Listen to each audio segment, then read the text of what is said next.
Assalamualaikum warahmatullahi wabarakatuh.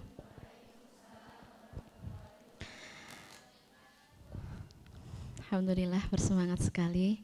Hamdan hamidin, hamdan syakirin, hamdan yuwafi ni'amahu wa yukafi'u mazidah. Ya Rabbana walakal hamdu kama yanbaghi li jalali wajhikal karim wa azimi sultanik. Allahumma la ilma lana illa ma 'allamtana innaka antal alimul hakim. Allahumma 'allimna ma yanfa'na wa anfa'na bima 'allamtana wa zidna ilma.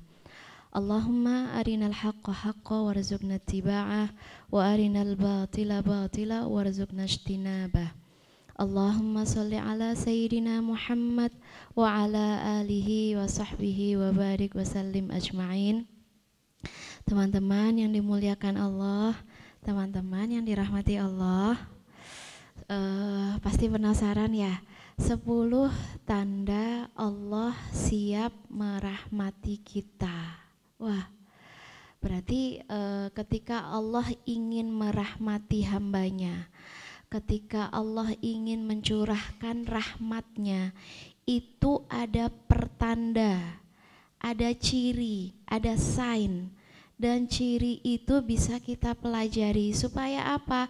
Supaya 10 tanda itu ada di dalam diri kita.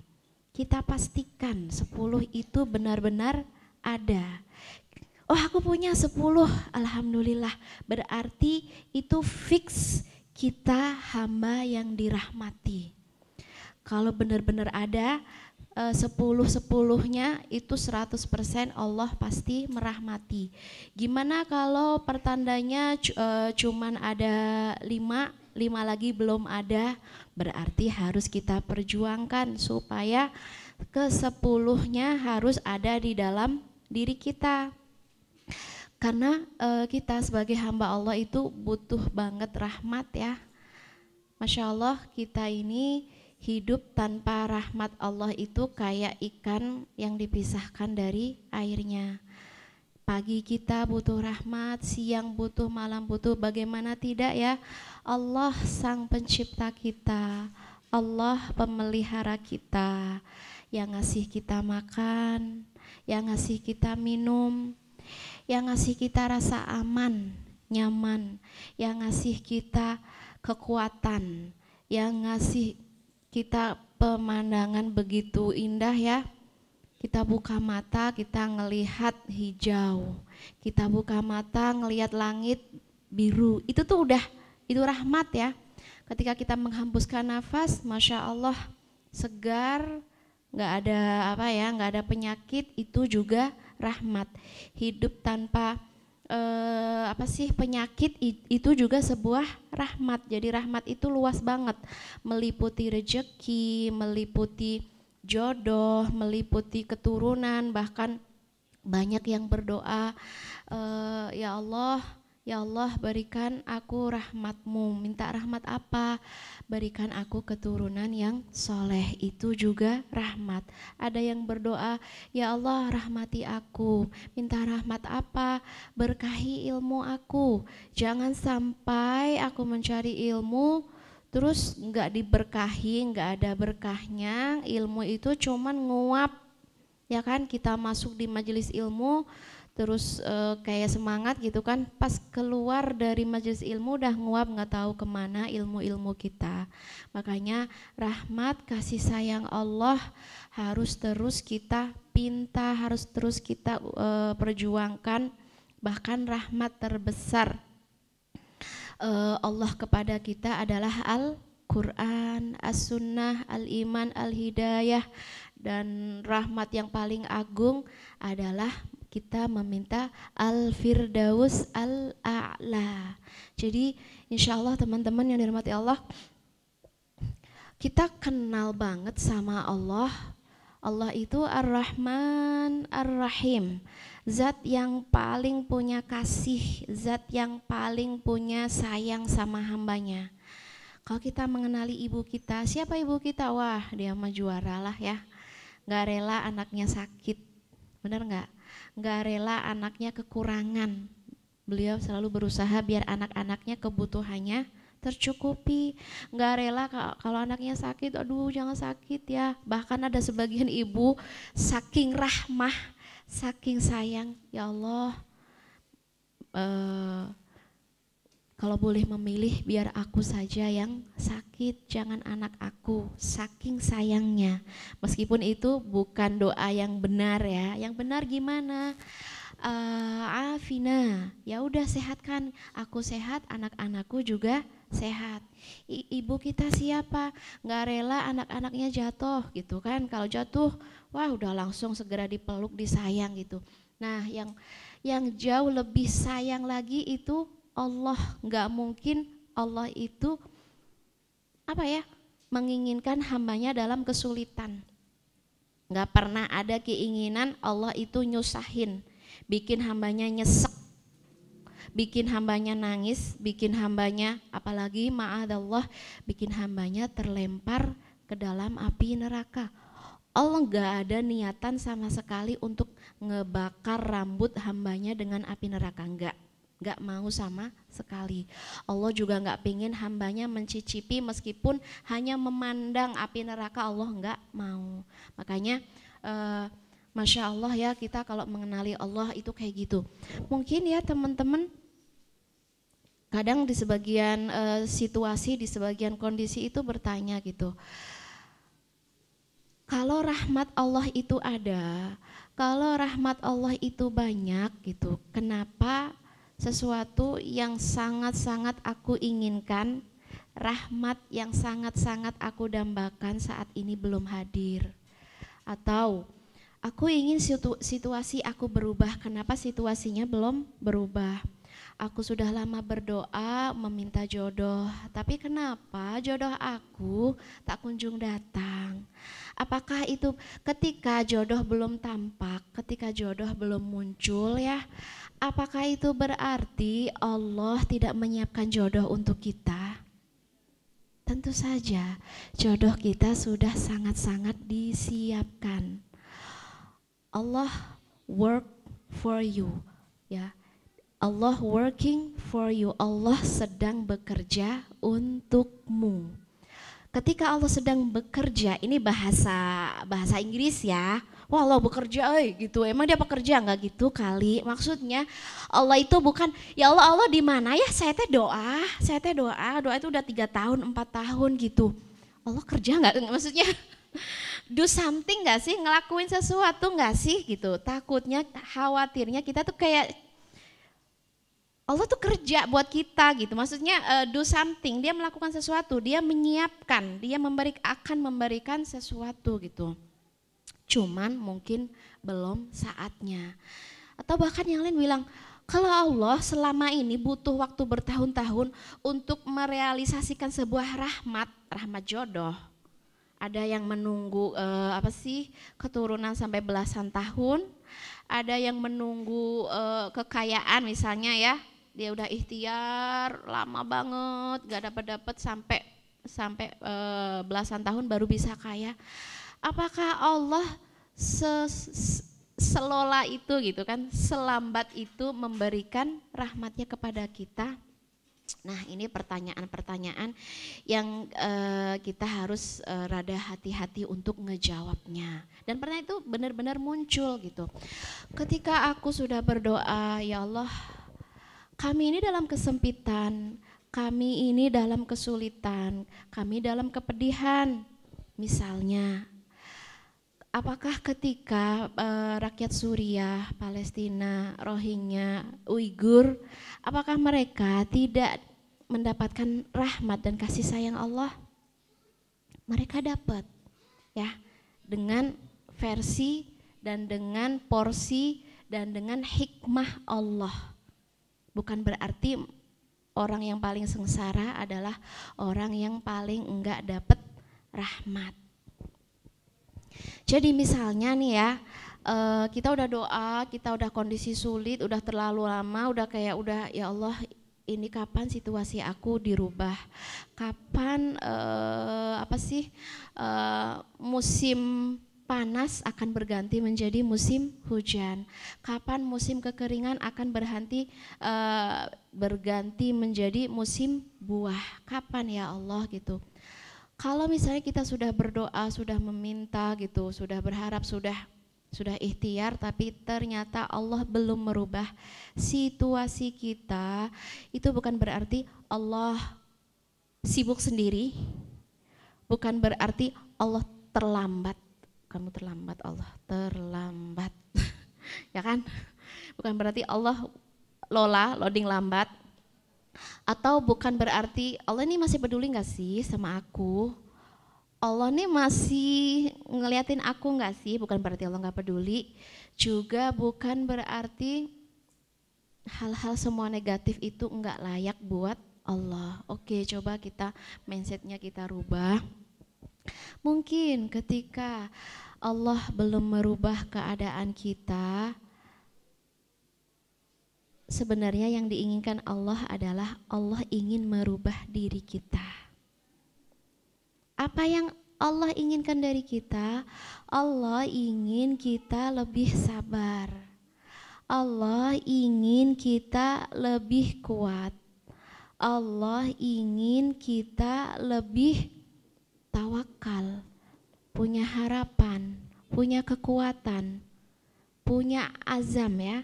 Makanya sampai beberapa para nabi itu disebut dengan ulul azmi. Karena ujiannya berat. Bayangin Nabi Nuh alaihi salam, ujiannya berapa? Hampir 1000 tahun. Apakah situasinya berubah? Tidak, tetap seperti itu. Lalu apakah Allah udah gak peduli sama Nabi Nuh? Apakah Allah sibuk sendiri? Apakah Allah bla bla bla? Enggak ya, Allah hanya ingin merubah Allah tidak merubah situasi, tapi Allah ingin merubah pribadi. Supaya Nabi Nuh naik derajat menjadi nabi biasa. Kan derajat nabi beda-beda ya. Naik menjadi nabi ulul azmi, yang punya azam, yang lebih powerful, stronger, faster, smarter, gitu kan, lebih cerdas, lebih cepat, lebih sabar, lebih teguh, lebih kokoh, lebih dan lebih. Mungkin rahasianya itu.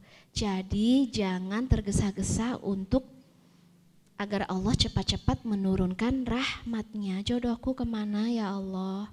Keturunanku kemana ya Allah? Rezekiku kemana ya Allah? Mungkin Allah ingin menanam sebuah pohon yang besar dengan akar yang sangat kuat, dengan daun dan dahan-dahan yang sangat besar hijau, dengan buah-buahan yang sangat manis. Kamu diberi bekal seed. Apa seed? Biji. Kita kan maunya langsung gitu kan? Allah, aku mau kurma yang pohon kurma yang buahnya itu menjulur sampai ke tanah, kemudian yang dahannya menutupi timur dan barat. We need a seed. Kita butuh apa sih? Biji. Ya, bijinya apa? Itu dari Allah. Jadi kita harus sabar menanam. Kita nggak nanam pohon ya, tapi kita merubah diri kita. Kita hanya biji kecil yang tak berdaya. Allah ingin kita menjadi pohon yang sangat-sangat kuat dengan akar yang mencengkram tanah, dengan dahan yang mengayomi timur dan barat, dengan buah-buahannya yang sangat manis. Ini disebut dengan rahmah dan ini butuh proses. Jadi sudah tahu jawabannya ya teman-teman. Misalnya saya sudah ada 10 pertanda misalnya, kan kita tadi belum belajar pertanda ya, tapi kalau Allah belum merubah situasi saya, berarti memang bukan situasinya yang dirubah, kitanya yang harus merubah diri. Itu yang diinginkan oleh Allah dari setiap episode kehidupan kita. Allah menginginkan kita jadi muslimah. perempuan yang menyerahkan diri kepada Allah, mukminah yang punya keyakinan kepada Allah, qanitah, perempuan yang tunduk patuh taat kepada Allah, taibah, yang mudah banget taubat. Orang lain yang marah-marah kita astagfirullahalazim. Baik kan? Orang lain yang nyakiti kita astagfirullahalazim, kita yang tobat gitu kan. Orang lain yang menzalimi, orang lain yang bikin kita sesek, kita yang astagfirullahalazim. Itu namanya taibah. Ya kan? Muslimah, mukminah, qanitah, taibah, abidah, perempuan yang sangat cinta ibadah. Nanti ada penjelasannya ya. Oke, kita sekarang itu sekedar motivasi ya, motivasi seputar rahmat. Nabi Isa alaihi salam, beliau terusir dari istananya ya, istana yang namanya istana itu tempat terbaik. Dia bisa menemukan semuanya terbaik. Dia bisa makan dengan makanan terbaik, dia bisa duduk di ruangan terbaik, bisa istirahat di tempat terbaik, bla bla bla, tapi dia terusir dan terus berharap kepada Allah. Allahumma inni lima anzalta ilayya min khairin fakir. Ya Allah, aku butuh, sangat-sangat butuh min khairin fakir. Aku tuh dulu ya waktu di Mesir banyak sekali kebaikan. Di sini di padang yang tandus, kalau dulu di Mesir Robku Allah, maka di padang tandus Robku juga Allah. Dulu di istana yang ngasih makan dan minum Allah, maka di padang Madian, di negeri Madian ini Robku juga Allah, yang akan memberikan kebaikan, rizki, nikmat dan rahmat juga Allah. Jadi nggak ada yang beda. Oke, teman-teman yang dirahmati Allah, kita harus belajar nih ya 10 pertanda Allah fix, ready, siap banget untuk ngasih kita rahmat. Oke, jadi kita harus mempersiapkan diri, atau tanda itu harus ada di dalam diri kita. Oke, apa tanda pertama? Al-ihsanu al-ihsan. Masih ingat apa al-ihsan? Al-ihsan ada dua ya, ihsan fil ibadah wal ihsan ma'an nas. Jadi kalau ihsan itu ada kaitannya dengan ibadah, ada juga ihsan yang kaitannya dengan manusia. Kalau ihsan yang berkaitan dengan ibadah adalah anta gini ya, bi anta budallah ka'annaka taroh. Kamu menyembah Allah, kamu memuji Allah, kamu menghambakan diri kepada Allah, ka'annaka taroh, seakan-akan kamu melihat langsung Allah, connecting, bersambung dengan Allah. Fa illam takun taroh fa innahu yarok. Atau kalau kamu nggak bisa, aku nggak punya nih visual tentang Allah kayak gimana sih Allah, tapi kamu punya keyakinan bahwa kamu sedang dilihat. Apa yang kamu ucapin di dalam sholatmu?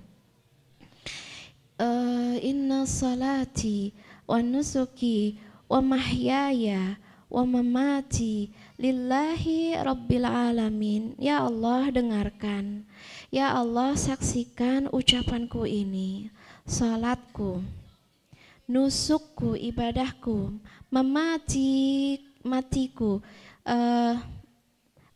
mahyai, kehidupanku, dan matiku lillahi rabbil alamin.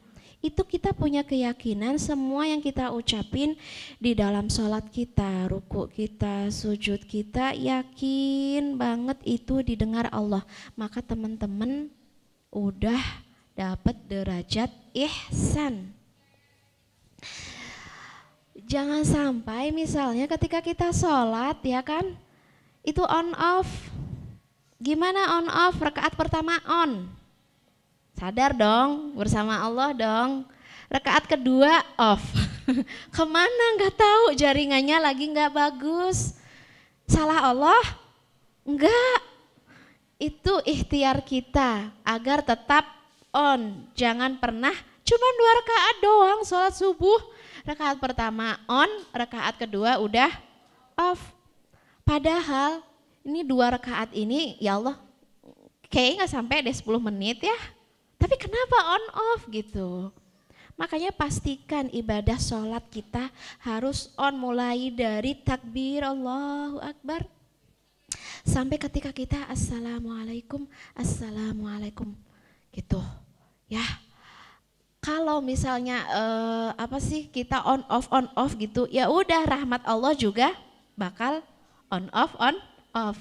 Sekali kita ngerasain rahmat, sekali kita jauh dari rahmat Allah. Itu ibadah kita. Atau bahkan ada yang punten ya, yang mungkin rada parah gitu. Ketika dia dalam nikmat, dia ibadah, sholat, tapi ketika dia nggak dalam nikmat, dia marah gitu kan, dia nggak sholat lagi. Kenapa sholat? Terus aku sholat buat apa? Emang sholat bisa bikin kaya nggak sih? Emang sholat bisa nambah gaji nggak sih? Emang sholat bisa melanggengkan relationship aku nggak sama si dia? Nggak kan? Ngapain aku sholat? Nah, ini namanya you are blocking God blessing. Aduh berat. Apa sih? Artinya kamu sedang menutup rahmat Allah, ngeblok rahmat Allah. Ketika kamu tuh bisa connecting sama Allah, tapi kamu sendiri yang ngeblok. Enggak, aku nggak perlu sholat. Enggak, aku nggak perlu connecting sama Allah. Padahal ketika kita menginginkan connection ke Allah, Allah itu gampang banget. Bukan tipe yang punten ya, kalau manusia itu mood-moodan ya, misalnya aku dan dia gitu kan. Kalau dia mood, aku pengen connecting sama kamu, enggak aku blok kamu. Kenapa? Aku lagi nggak mood sama kamu. Nah kalau Allah itu nggak ada moodi kayak gitu. Kapanpun kita pengen, kapanpun kita mau, Allah nggak pernah ngeblok kita. Justru kita yang sering ngeblok Allah. Kita blok pakai apa? Kita blok pakai pikiran-pikiran yang sebenarnya receh ya. Ya Allah nilaiku kok nggak bagus-bagus, ya itu mikirnya dalam sholat loh. Ya Allah jodohku kok datang-datang. Kita kalau lagi sholat, kita lagi ngomong apa, itu yang harus kita feel it, yang harus kita rasain gitu. Kita lagi ngomong apa nih? Iyyaka na'budu wa iyyaka nasta'in. Iyyaka na'budu wa iyyaka nasta'in. Ini dalam sholat membaca surat Al-Fatihah, boleh berhenti. Ya Allah, maksudnya berhenti itu untuk kayak mentadaburi gitu ya. Hanya kepadamu kami menyembah. Lihat Allah, kami nggak ruku kecuali kepadamu. Kami nggak sujud kecuali kepadamu. Nasta'in, maka kali ini kami serius minta tolong.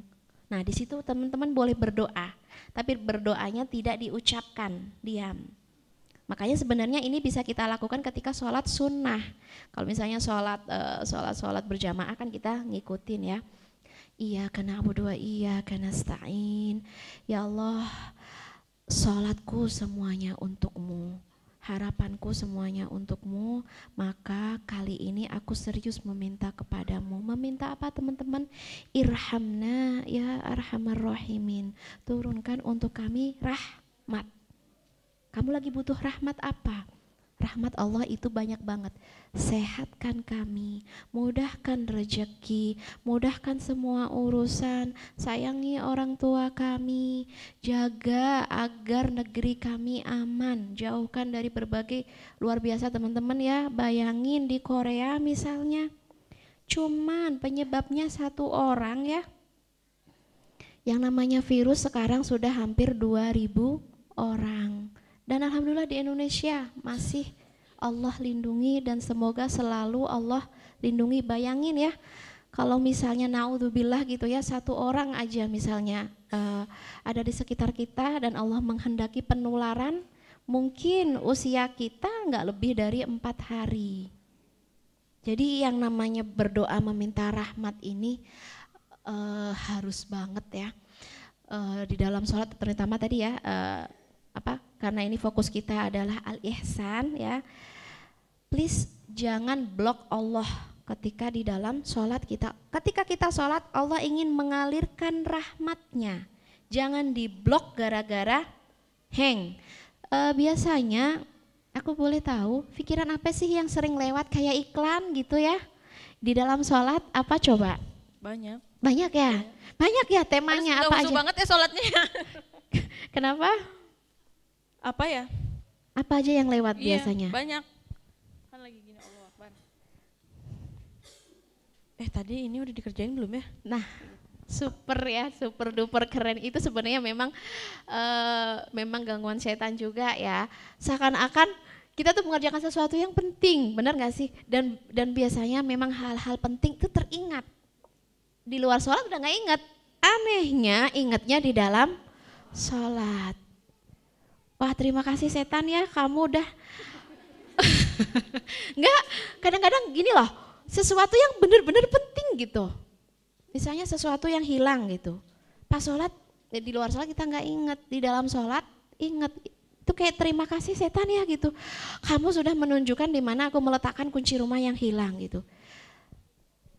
Mana yang lebih berharga, ketemu kunci dan kehilangan Allah? Coba. Jadi tetap kita nggak boleh berterima kasih kepada setan meskipun dia sok-sokan kayak ngasih tahu gitu kan ide-ide cemerlang apa aja gitu. Kalau dia udah mulai membisikkan itu, diem lu, diam ya. Makanya sampai ada yang curhat gitu, ya Rasulullah, aku tuh kalau dalam sholat itu luar biasa bisikannya ya, gimana ini. Berdoalah, bertawuslah sebelum kamu melaksanakan sholat ya. Allahumma inni a'udzubika min hamazatis syayatin wa a'udzubika rabbi ayyahdurun. Coba, Allahumma inni a'udzubika min hamazatis syayatin wa a'udzubika rabbi ayyahdurun. Karena luar biasa ketika kita Allahu Akbar. Wah, brudul itu setan gak 1, 2, 1 kompi. Bener. Itu analoginya kalau teman-teman bawa bangkai terus ditaruh di atas meja, itu yang bakal ngerumuni 1 atau 2 lalat. Bukan 1, 2, full memenuhi. Itulah kondisi ketika kita sholat. Full. Kalau setan nggak berhasil merusak ihsan, ini kan ibadah ihsan ya. Kalau setan nggak berhasil ngerusak ihsan kita dari atas, dia akan ngerusak dari bawah. Kalau bisa dari bawah, dari kanan, nggak bisa dari kanan, dari kiri, dari depan, belakang, terus yang cuman 10 menit itu luar biasa untuk ngedapetin rahmat Allah dari ihsan. Ya, pastikan kita mempertahankan al-ihsan di setiap ibadah kita. Zuhur, nanti asar, maghrib, isya, semua sholat-sholat kita semoga bukan sekedar sholat, tapi yang di dalamnya ada ihsan. Kita ketemu sama Allah, kita bisa ngelihat Allah. Kalau kita nggak bisa ngebayangin Allah, kita tahu banget kita lagi dilihat sama Allah. Ini kalau kita berhasil, dijanjikan Allah akan memberikan rahmat.